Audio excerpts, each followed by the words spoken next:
Hey friends, this is C A Satish Jalan. जैसा कि आप जानते हैं, मैं 13 साल से कॉस्टिंग पढ़ा रहा हूँ C A final, C A inter, C M A final और C M A inter students को। मैंने अपने काफ़ी सारे स्टूडेंट्स और कम्युनिटीज़ को कांटेक्ट किया और उनसे पूछा कि कॉस्टिंग रिलेटेड आपके कितने सवाल है वो मुझे बता दें। उन सारे सवालों को मैंने COSTING से लिंक किया है और मैं एक एक करके आपको उन 7 सवाल का जवाब दे रहा हूँ। आज हम लोग टी पे बात करेंगे, दैट इज थ्योरी कैसे पढ़े। बहुत ही सुंदर सवाल है और बहुत ही लॉजिकल है। सभी को ये सवाल आता है कि सर थ्योरी कैसे पढ़े, कॉस्टिंग में इतना थ्योरी आ गया है। तो थ्योरी पढ़ने के कुछ स्टेप्स हैं, आप उस स्टेप को फॉलो करेंगे तो आपको कॉस्टिंग का ही थ्योरी नहीं, कोई भी सब्जेक्ट का थ्योरी पढ़ना आसान लगेगा। सबसे पहला स्टेप होता है कि थ्योरी को समझना कि उसके पीछे स्टोरी क्या है। सीधा चतुर रामलिंगम बन जाएंगे, रट लेंगे तो काम नहीं होगा, चमत्कार पे चमत्कार होगा। सो हमें चमत्कार नहीं करने दोस्तों, हमें थोड़ा उसको समझना है। बट समझना इज ओनली स्टेप 1। समझने से उसके बैकग्राउंड स्टोरी आपको क्लिक करती है। सेकेंड नंबर स्टेप आता है कि आप उसको समझने के बाद उससे की पॉइंट्स निकाल लें, की पॉइंट्स या की फ्रेज निकाल लें जो आपको फ्यूचर में उस पूरे थ्योरी को शॉर्ट में पढ़ने में हेल्प करेगा और उस की पॉइंट से आपको पूरा स्टोरी लिंकअप होना चाहिए। ये की पॉइंट्स ही इंस्टीट्यूट आपके आंसर में खोजता है। ये की पॉइंट मतलब हर पैराग्राफ का एक पॉइंट होगा ऐसा ज़रूरी नहीं है। एक पैराग्राफ में कई बार मल्टीपल पॉइंट हो सकता है, कई बार एक पैराग्राफ में एक ही पॉइंट हो सकता है। So that you will have to find out after reading well your theory. अच्छे से पढ़ोगे तो वो आपको फाइंड आउट हो जाता है। इन जनरल जब आप क्लासेस लेते हैं तो ये सब थ्योरी के की पॉइंट्स वगैरह आपको क्लास नोट्स में मिल जाता है, राइट।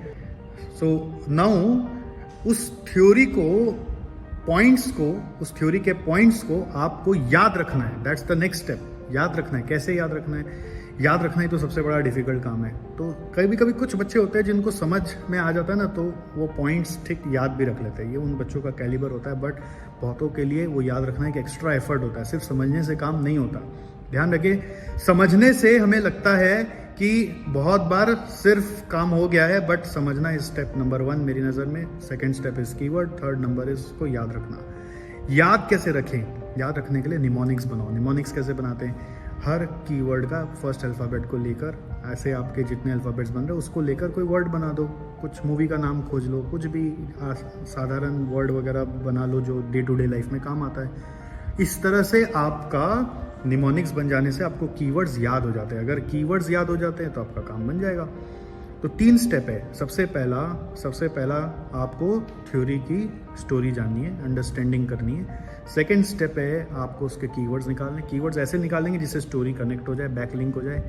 थर्ड आपका स्टेप है कि निमोनिक्स बना के उसको याद रखेंगे। और ऐसे हर सब्जेक्ट में करने का कोशिश करना चाहिए। थोड़ा इसके लिए एक्स्ट्रा एफर्ट लगता है, बट ये आपको बहुत मार्क्स ला के देता है। जैसे मैं एक एग्जाम्पल के लिए आपको अभी बताता हूँ। फीडबैक कंट्रोल बोलकर एक पढ़ाई आपके बजटरी कंट्रोल चैप्टर में, जिसमें आपका एक क्वेश्चन पूछा जाता है, guidelines of preparing feedback report. उसके आपके इंस्टीट्यूट मटेरियल को आप रेफ़र करोगे तो उसके कुछ पॉइंट्स मैं आपको बताता हूँ कि उसके पॉइंट्स होते हैं। सबसे पहला कि it should disclose all the accomplishment and responsibilities. Second number, it should be in a standardize format. Third number, it should be extracted promptly. Fourth number, it should disclose all the trends and relationships. Fifth number, it should disclose the variations.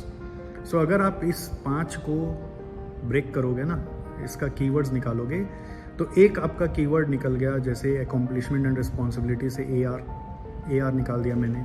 Accomplishment और responsibility से keyword accomplishment और responsibility है और A और R उसका alphabet उठा लिया। फिर it should be extracted promptly का P उठा लिया। ध्यान रखना, A उठाया, R उठाया, P उठाया। थर्ड नंबर वेरिएशन उठा लिया, तो वेरिएशन से V उठा लिया। फिर फॉर्मेट स्टैंडर्डाइज होना चाहिए तो उससे F उठा लिया। फॉर्मेट वर्ड उठा लिया और उससे F उठा लिया।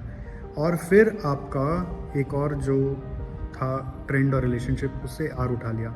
इस तरह से एक निमोनिक बना लिया मैंने, FAV इस तरह से एक निमोनिक बना लिया मैंने, FAV और उसको लिंक कर दिया इस तरह से कि माई फेवरेट रिपोर्ट। RPR मतलब रिपोर्ट, माई फेवरेट रिपोर्ट। तो मेरा फेवरेट रिपोर्ट है फीडबैक रिपोर्ट। तो फीडबैक रिपोर्ट के गाइडलाइंस याद रखने के लिए मेरे को मन में बोलना है माई फेवरेट रिपोर्ट को ब्रेक डाउन करने के लिए बोलना है FAVRPR। F से आ गया फॉर्मेट, A से आ गया अकॉम्प्लिशमेंट, V से आ गया वेरिएशन, P से आ गया प्रॉम्प्टनेस, R से आ गया रिलेशनशिप, R से आ गया रिस्पॉन्सिबिलिटी। इस तरह से मेरे पॉइंट्स याद हो गए मुझे। इस तरह से आपको थोड़ा सा एफर्ट हर क्वेश्चन में डालना पड़ता है और उस क्वेश्चन को याद करना पड़ता है।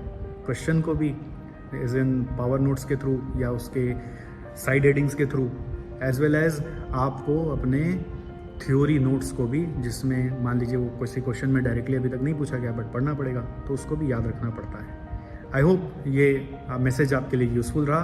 आप ज़रूर मुझसे कनेक्ट होने की कोशिश करें और भी सवाल अगर आपको पूछने तो हमारे यूट्यूब चैनल में चले जाएं, बिल्कुल सवाल पूछें, हम आपके सारे सवालों का जवाब देते रहेंगे। Thank you.